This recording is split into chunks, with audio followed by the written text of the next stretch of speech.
Hi there, it's Dr. Joylyn Sparkles and welcome to your Power Hour. This is your time to what's on your mind, on my mind, and we will put our heads and hearts together and we will come up with a way to go from stuck to happy as fuck in the shortest amount of time possible.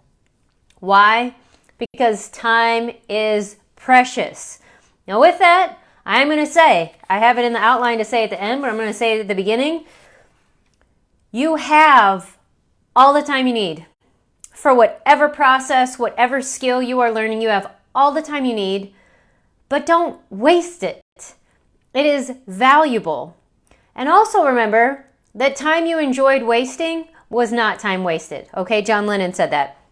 And so remembering, and I'm going to say this over and over again throughout the day, that time you enjoyed was never time wasted, and that fun is at the root of functionality and fundamentals, which is what we're always doing, is going back to the basics. And if fun isn't there, we've missed something very important, okay? And probably a big reason why our compliance is low.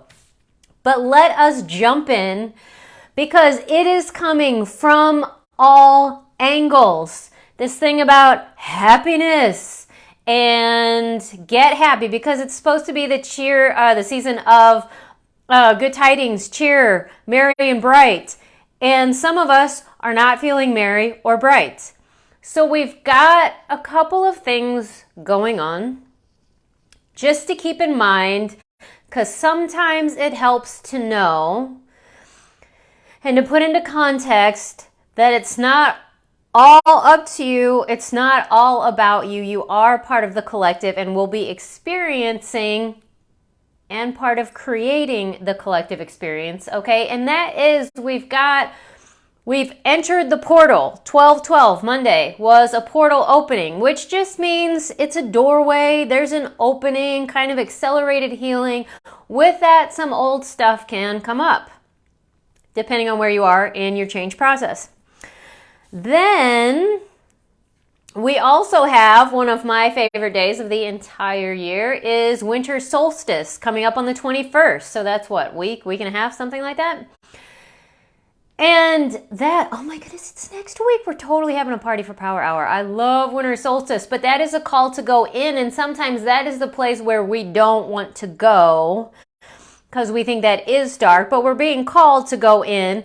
And then that will sometimes create friction or internal conflict because energetically we're being called to come in, but reality, society, and culturally we're being called to look out, be out, partying, celebrating, all that. So we've got some little bit of conflicting energy. So how do you do this happiness thing? Because we can't just hit the time out button and stop everything and make everybody else do what we want and have things line up exactly as we are and have all the timing work out to where the external holiday is celebrating the internal direction of energy. Okay, so here is something that we all know. And it's a cliche, but it's true. Happiness is an inside job, which means it's up to us. And the thing that I put up yesterday, leading up into today, that Esther Hicks said, and if you're not familiar with Esther Hicks, she's amazing. She channels, but happiness is on me, so you're off the hook.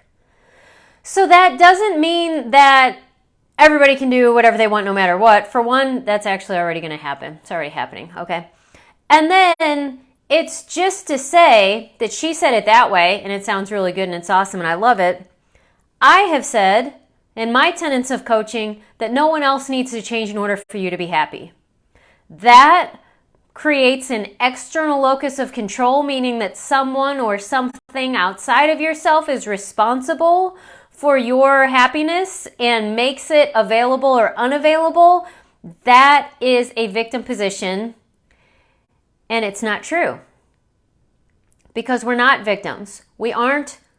We never can be. We keep trying to tell ourselves that we are and that things happen to us, but then it always breaks down because somebody who's gone through exactly the same thing as us is not having the exact same experience as us and making the same life choices, so that kind of breaks it down. The other thing too is we are created from the divine. So we're still divine. And a divine creator is not a victim.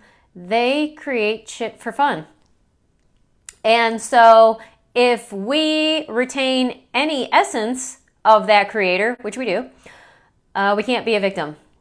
We're not powerless. We actually are imbibed, imbued with the exact same creator powers. Even Jesus himself said, you can do everything that I've done and more. Okay? It's actually available and possible. It's not blasphemy. All right. But then when we're talking about happiness, how do you create it? Sustain it. One of the things that I love, I'm in a group, and we meet generally on Thursdays, and it's a bunch of geniuses and people who've taken an IQ test. I actually haven't taken the test. They just like what I bring to the table, because now I don't know if I could do high-level mathematics and actually pass the IQ test with the score that's required, but got a lot of brain power. Anyway, that's neither here nor there, nor was it in my outline, so I'm sorry about that. But one of the things that's really important in academic spheres that can help us out is to define terms. What is happiness? If you've been to ihappentothings.com, the website for the Happiness Clinic, you will see way down at the bottom of the home page, there's a section called word nerdery. Here, maybe I'll just bring it up so I can, because I wrote it out. ihappentothings.com. There, I'm visiting my own homepage. Okay. Getting to it. All right. Happiness, word nerdery. It's near the bottom. But happiness is I happen to things. So the tagline for the Happiness Clinic is I happen to things. More commonly expressed, how we're going to say it in English is I am happening to things. I am doing this. However, when we do that, there's this separation that I am doing something. There's an action, like an actual process, instead of it being something. But when we're actually in the present moment and I happen to things, when we use that sort of construction, instead of it being a sentence, I am this thing, to actually be the thing, we put a ness at the end. That's how we create in this language, the essence of something is by a ness. So if I am the essence of one that happens, a doer, a shaker, a mover, creator, I'm present, I'm happening to things, I'm a happiness. Happiness is happiness. Happiness is when we are totally present. We are congruent. The human and the divine have come together in this slice of time that we know as the present, the gift of now. And when you're being totally you, you're not looking outside yourself to see if you're okay. You're not looking at anybody or anything, including a clock, to see what you should be doing. You're just being you, doing whatever it is you do. So it's good to know that it's a space. It's a felt experience, this happiness. It's not a scene. Now, having said that, we all know that there are certain people, places, and things that are more conducive to us having this felt experience. And that's what a lot of people and vacation rentals and retail is based on achieving, is creating this conducive space to happiness. And if you have this, you'll turn into a happening, fully present being. And that's the shit that isn't true. It can happen anywhere, anytime. It's just a choice. But here's what's been getting in the way, because that's the next thing. You define your terms. Why don't we have this already? Because otherwise we wouldn't even be having this conversation. Well, because we've gotten it backwards and we think that we've been told that it's this thing outside ourselves. The vacation, the person, the scene isn't quite right. So we try to fix that, thinking that'll change our internal experience. So we've been going at it backwards, trying to solve a problem. In doing that, that's what we saw, that's what was modeled, that's what we did, and that's what we practiced. We don't think of it as practicing because some of it was programmed, meaning we were in theta brainwave patterns, we were really little, So it just got absorbed. This is how you do this. This is how you be you. This is how you create happiness, is try to fix everything outside of you. That got programmed. But then once we moved out of early childhood into regular childhood, then into adulthood, we just kept repeating that. That's what practice is. We just kept doing it. And as Jim Kwik says, and I love Jim Kwik, he's all about brain and not so much necessarily mental health, but just optimal brain function. First, you create your habits, and then your habits create you. It's the same thing Dr. Joe Dispenza talks about when he talks about breaking the habit of being you.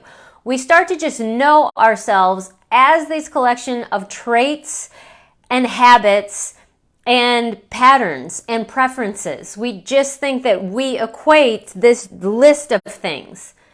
And that's not true. That's not a happeningness. That's not a ness. That's more of a definition of terms, and actually it's not even a definition of terms, it's a descriptive list, okay?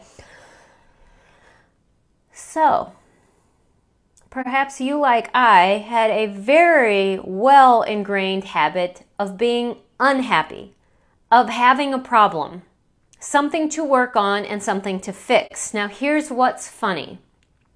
The human brain actually thrives on growth, meaning it needs a process in order to actually be fulfilled. When the brain is without stimulation, you become depressed. That's what a lot of us actually, how we've come to know ourselves as depressed or even anxious, is not having appropriate stimulation and then either trying to whip it up from the outside or becoming sad because it's not available or thinking such, okay? We need process. But how we've then created that for ourselves is to fix ourselves, because if we're a problem, then we have something to work on and a process to constantly be doing, and yay, but we kind of created a problem when we solved a problem because we were coming at it from a problem level. You, me, any person on this planet is not a problem. There is nothing to be fixed or solved. You are not broken, and there is nothing wrong. If at 12:12, that's what time it is, 12 minutes into this video, watch it as many times as you need for it to get in.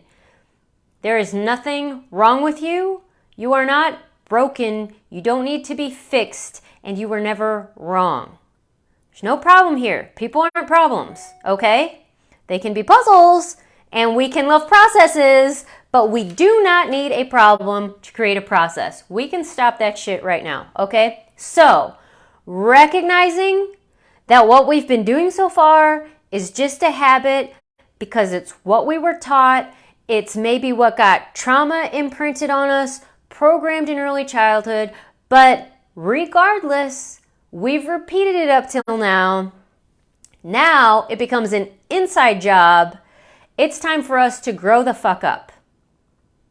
Nobody is going to come save us. Now, I know that goes against what every religion says, including what people are saying is the reason for the season of Christmas, okay? That somebody came to save us. You don't need saving because you're not damned. You never were separated from the Creator. You are it, him, her, whatever. You're a ness. But as such, you're not a victim. You don't need saving. So if shit isn't going the way that you want, it's up to you to change it. That's why nobody else is needed. But it also puts you in the powerful position. But it also might trigger some stuff because that doesn't feel normal to the nervous system because you've never done it before, okay? These are the reasons why we're not happy already or why we can't seem to hold it in frame for very long. Like I was talking about, to have and to hold till death do you part. What are you married to? Currently, you're married to the habit of being unhappy. It ruins a lot of actual marriages. Truly. Mine. I did it. That's why I can talk about it. That's why I can help people with it, because I've gone all the way through that. Okay? We don't have to do that anymore. That's what salvation and grace is. That's what the portal actually started opening up, is for us to see that. Like, it opened the door so there's more light pouring through so we can actually sort of see, oh my God, this is what's been going on. Maybe I don't want this anymore. So here's where we get into the 3-step process of how do you actually go from 0, everything's fucked up, stuck, okay, to happy as fuck. 3 steps, all right? Number 1, you have to be aware that something else is possible. A lot of the crunchiness that we feel is just knowing that our current lived experience is not what we truly like. Okay? So you're halfway there. Knowledge is half the battle. Okay? Now, the thing that we hate doing, because you're all speed demons like me, we got to slow down to speed up. Okay? It's absolutely essential to slow down and speed up, because we know what we have is not exactly what we want. It's not who we want to be. It's not how we want to show up, and it isn't comfortable. Our pants don't fit, whatever. But then we have to know what it is that we actually do want. Otherwise, we're only going to stay in this problem fixing mode, because all we're going to have knowledge of is what I have isn't it what I want. But then all I can do is try to keep pushing it out, and it's like pushing a tide. Have you ever just tried to push water? Works really well. You actually have to sit still for a second and look in, and hey, solstice is going to help you out here and say, I made it real dark, so you got some time, okay?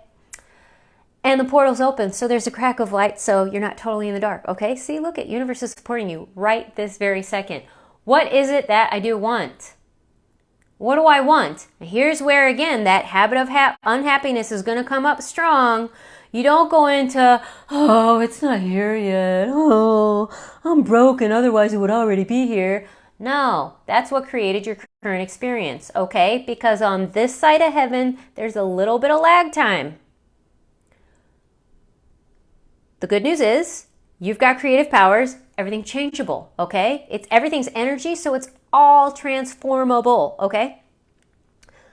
What is it that I actually want? How do I want to show up? What do I want to be experiencing? Happiness is a felt experience. What is it that would have me feeling fully vital and alive and like I'm totally being me? Meaning, I like myself. Okay?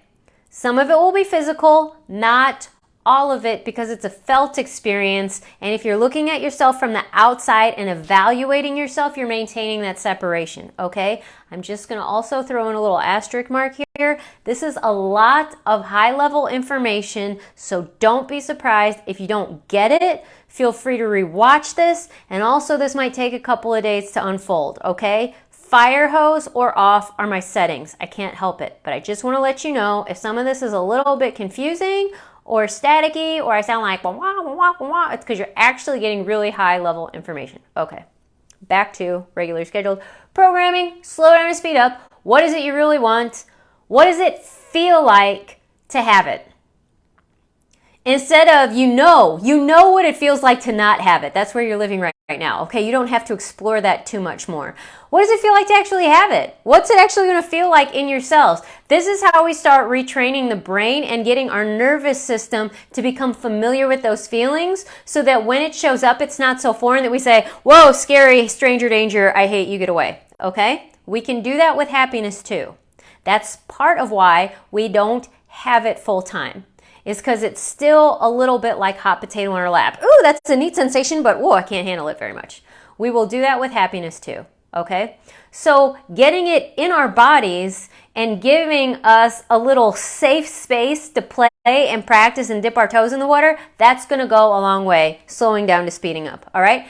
Then, next thing you got to do, you got to filter that. We talk about this in happiness brain training. You've got to filter it. Is it really even yours? When you really try it on, is it really you that's doing it, or what you think somebody else wants you to look like, or what you think happiness looks like? For so long, I was with guys that were the rad dudes, and so I thought to be badass meant doing the stuff. So I got into a lot of adventure sports. I'm athletic. It was fun. But do you know what really, really, really lights me up? New ways of being. Having really generative, crazy, fun, imaginative conversations with people about who they are, who they want to be, how they want to show up, and what that actually is going to look like in the world for them. I love that stuff. I like when I get challenged, and especially lately, it seems like forgiveness is a thing. Can I do this? Can I love myself enough to watch me do this and not abandon myself and go into judgment? I abandon myself and pick judgment all the time. Can I do something different? Well, I'm going to try that. And then yes, adventure sports are still there because I still actually do authentically like them, but I don't have to do them all the time and wear myself out and run myself ragged trying to be something that I'm not. Trying to think that that's all that who I am, or that's the only thing, because it's not enough to light me up full time. I've got to have both. I'm a jack of all trades. One thing will not work for me. Now, the opposite might be true of somebody who did come here to master something. Getting too distracted and having too many introductions to things might be the thing that deflates them. It might just be like, I want to know everything there is to know about this thing. Great. You have to know what it is for you. This is important. All right. Then, is it possible that you actually already have it, you just haven't acknowledged it, okay? It might have just snuck in the back door and showed up in a way that you didn't even notice, and so you haven't acknowledged it, so you've been miserable thinking it was missing when it's there all along, okay? A lot of people will do this, especially in intimate relationships, in thinking that, A, that the love is going to come from someone else when it's actually available from us full time. And if we think, oh, I'm not loving myself very well because of this and this and this, but look at what you may have actually chosen. I said no, or I left a date early because I didn't feel safe. Hey, look, wow, that was loving of me. I actually ate a cookie and didn't beat the shit out of myself. I actually was just like, I'm not going to do that next time. Wow, that's progress. For me, I am a resistant cow. And often, yes, even though I know all about change and love it and know that my brain needs it, there are so many times out of my mouth I say, I hate this, I hate this, I hate this. What's interesting is I don't tend to do it with physical activity, although there is one exercise that I hate it because I know I need it, but I hate it. But I've noticed in the last 3 days that what is coming out of my mouth is, I don't like this. Look at the drop in charge there. Am I still resisting it? Yes, but to the same level and degree? No. Honor the progress. Acknowledge what's actually there. Now, especially for people who are dating, or like holidays can highlight loneliness. But is there times and places and spaces and people where you don't feel lonely, but you're just not counting them because they're not what the rom-coms say it's supposed to look like? There's actually more richness available that you're having right now that you just might not have acknowledged, okay? And so sometimes the problem's already been solved. We just refused to acknowledge it or didn't. So then what's great about that is then we can move on to bigger and better things. We don't have to keep trying to solve the same problem. Sometimes we don't acknowledge it because if we do, we'll have to move on to bigger and better things because this thing that we've been working on so long is like healed, no longer broken. What the fuck am I going to do with my time and all my mental energy? I'm going to have to learn something new process. Yikes! Okay, but acknowledge if something that you've actually been going for is actually present, okay? Then you can use all the steps of this process just on for the next bigger and better thing. Okay. All right.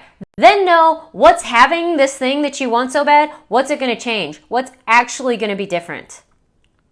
If only your external circumstances change, it's not enough. It's got to elevate you to the next level of you being. If it's just you, like if everything's the same, but you just wear a different size pants, boo. It isn't going to last and it's not going to be fulfilling. Who are you going to be when you have it? If you aren't changing, it's not actually going to ignite happiness. It's only going to change the external, and then it's going to be based on control and judgment, and so it's never going to be sustainable, okay? So know what is having it actually going to create, contribute, and change for you. That's where you got to slow down to speed up. That's step one. Number two, oh, what is this? Oh, two things kind of at once. We might go over. I'll start talking faster. Oh my God. Then you actually have to change. Like I said, I'm going to be tough today. Grow the fuck up. We're not kids anymore. We aren't in the same abusive childhood. Now, it might feel that way sometimes because we have to go back for holidays and visit people that bring back memories. But that's us bringing the past into the present. We always can be with that little kid that needed somebody and be that somebody, because guess what we can tell them? I made it! Look it, I'm here! I'm hanging on by my fingernails, but I'm here. And guess what else? I've got big, strong adult legs and a set of car keys and at least 50 cents in my wallet or, whatever, a debit card. I can get us the fuck out of here, okay? I don't have to stay trapped anymore. We don't have to do that. And I'm here for you. I'm not going to abandon you. I'm not going to say that your feelings aren't allowed. I'm not going to say you're obnoxious. I'm not going to say that you can't be here. I'm not going to say that everybody else is more important, so you have to keep your mouth shut. I'm not doing that anymore. I'm not going to do that to you anymore. So let's hold hands and move forward and integrate into an actual healthy adult. Let's do that. I'm going to tell you right now, if I could vacuum out the process of needing lots and lots of practice, I would, but the fastest way in 3 easy steps is to slow down to speed up. Then you got to fucking start and repeat, okay? We didn't decide to walk and then just flawlessly walk. We face planted. That's how we learned, is we established memories and then just kept making them more and more and more efficient until they became habit and we didn't have to think about them anymore. We created habits and then they created us. Look at us. We walk around on 2 legs. We're a biped. We don't crawl everywhere, okay? That took practice. Now, you've known yourself as an anxious or depressed or overwhelmed, shit show, dumpster fire, hot mess, Christmas hater, Grinch, whatever label you're using, that's who you've come to know yourself as, but that's who you're going to have to unlearn yourself as. And that's going to take repetition of knowing yourself as someone different. Now with this, it's the slow down to speed up. How do I want to show up? Identity shift. Trying will never be enough. It's got to be, I'm already this person. Okay? Now, no, it's going to take a lot of repetition. Be gracious with that. But the fastest way is to start. And if you do it consistently, that's when all of a sudden happens, okay? Because time is bendable, but not in a linear way, in any way that makes sense. We just have to immerse ourselves in the present moment and just say, I'm having something different, so I'm doing something different. And we do that over and over and over and over and over again, and then all of a sudden, shit's different, okay? But we didn't even notice the time passing because that's what happens when you're having fun. Did I talk about fundamentals?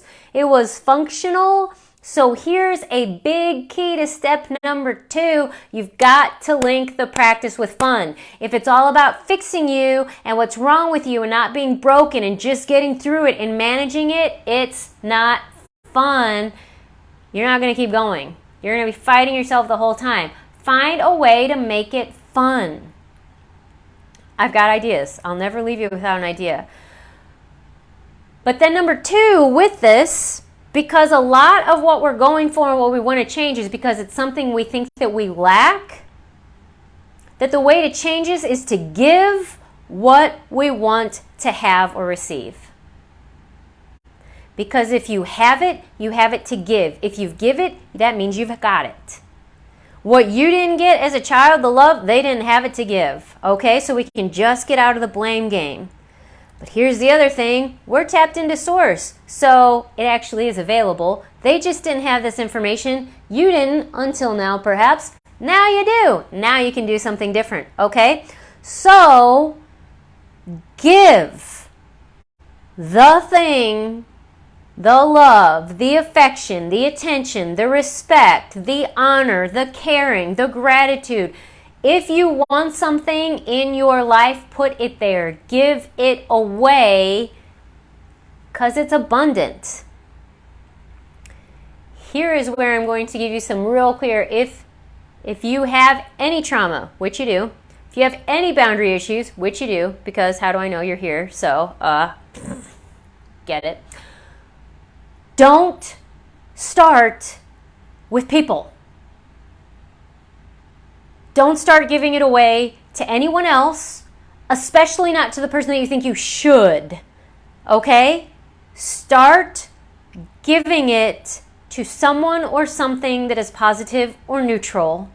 Here's my 3 suggestions for fastest progress. Houseplants, cats and dogs, or fish, or turtles, whatever pets, okay? Plants are pets, okay? So give it to a pet. We know from research, plants love positive affirmation, okay? Have you ever seen the memes on Facebook too about the pictures of dogs when they say good boy, the before and after, okay? They love it.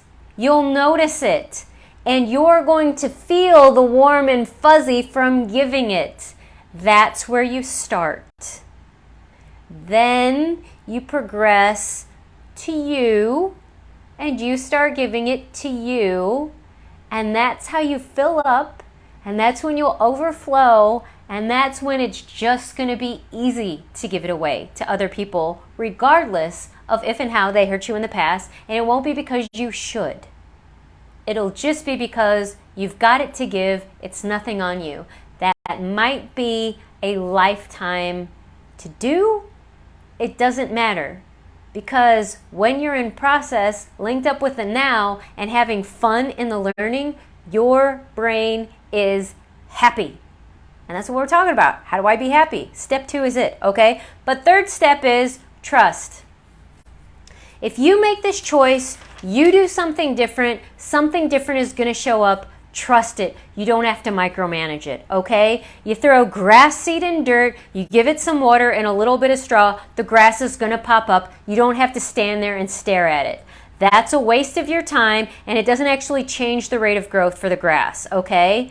Actually, possibly, if we are consciously linked, your impatience might actually irritate it and delay the process, okay?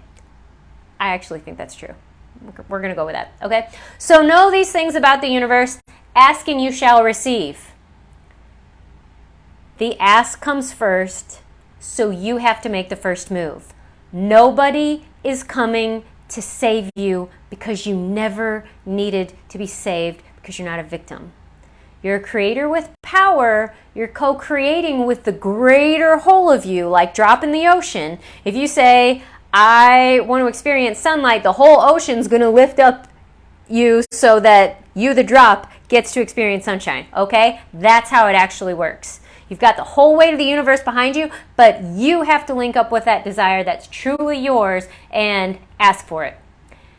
And in the asking is also taking the action, meaning I can't sit here on the couch in a pity party. Here, I'm giving you a real lived example. Sunday sucked. Whatever old stuff was coming up, and my toes were cold. And when I get cold, I don't want to do anything, even though I know that the fastest way to get uncold is to do something, including like plank pose, anything that uses a large muscle group, instant warmth. But what do? I curl up in a ball tighter and get madder. To the point where I actually have to pee and I'm like, I don't want to get off the couch, my feet are too cold. And I stay in that position for like another 10 minutes. Then I finally am like, okay, I am uncomfortable. I am going to go to the bathroom. So I did that and then went to lay on the bed because my feet were still cold. Am I doing anything different? No, I just changed the room that I was in, but I was still just pissed that I was cold. And then wouldn't you know, by grace, because I do all this stuff and talk about this stuff, to where I was like, and I watched a movie. If it's really amazing, Everything, Everywhere, All at Once, or something like that. And it was all like all these other possibilities, but you have to do something that's statistically abnormal. You just have to do something different. It didn't even really matter what it was, and they were crazy things. But then when you did that, the reality changed to where it was like, I just have to do something other than lay here and be mopey and pissed off about cold feet and bad feelings that are coming up that are actually just leaving. And I actually knew it, you know? So I finally actually got up and did plank pose. And wow, feet warmed up. And then I actually then did another workout that was only like 15 minutes. And I knew I wanted to get it done that day anyway. But the inertia changed. I changed it. Because I had just watched a movie where in the movie they actually just said the exact same thing that I'm saying to you, which is nobody's going to come and save you. It's up to you. And that's not because you're not loved. It's because you're that powerful. It's a free will universe. The universe can't move on your behalf without your saying so. You're the commander. And it's as easy as mouse clicks. I want this on my screen. Boom, done it. I want this. Boom, done it. Now, the metaphor breaks down because it doesn't have quite the same lag time, just to let you know. But as soon as you do something different's already started to show up, so we can trust that. Okay? Now, just before we get off, because I know we're already over time, what can you do to link up the fundamentals? What's a fun little thing I can do, or something that's at least fast that I can do to change that I'm in?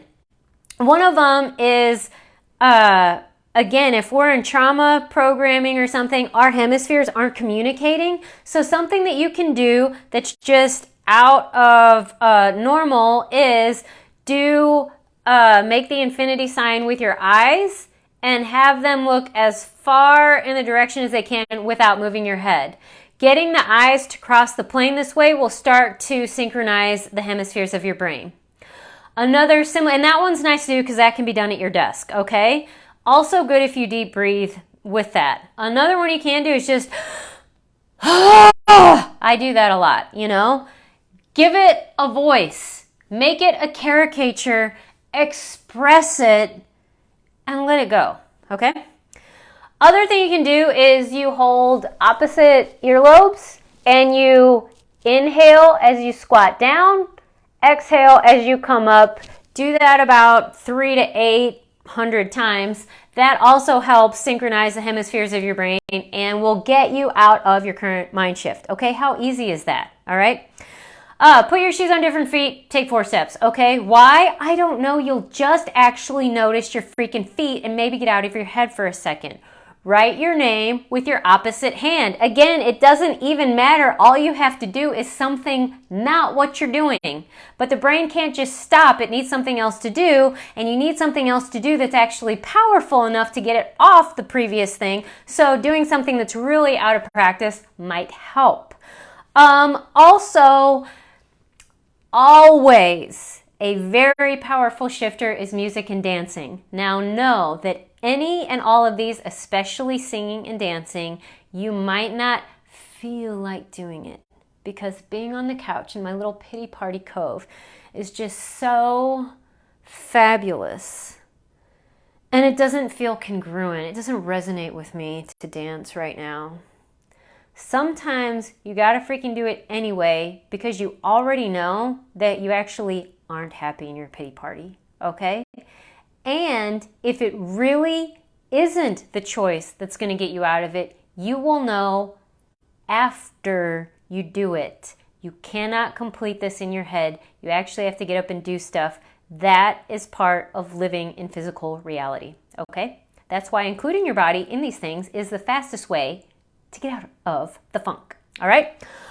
That is where I'm going to leave you, which is not tied up in a bow. There are so many loose ends, so many dots. They will connect, some of them, over the next few days, weeks, months, years. Ask questions. Be open. Breathe. Watch this as many times as you need to, especially minute 12, where nothing is wrong with you. And know that happiness is available. What you desire is possible. Otherwise, you couldn't even conceptualize or conceive it. And now you've got the steps to actually change, lather, rinse, repeat, and then all of a sudden, your hair is clean and your life is different. Okay? I love the stuffings out of you. All right? You're awesome. I'm glad that you're here. Thank you for watching. I already can't wait until next week. which I do believe is solstice, so we're gonna find something cool to do. All right, I love you dearly, and I hope you have a fabulous remainder of the day and week. Mwah.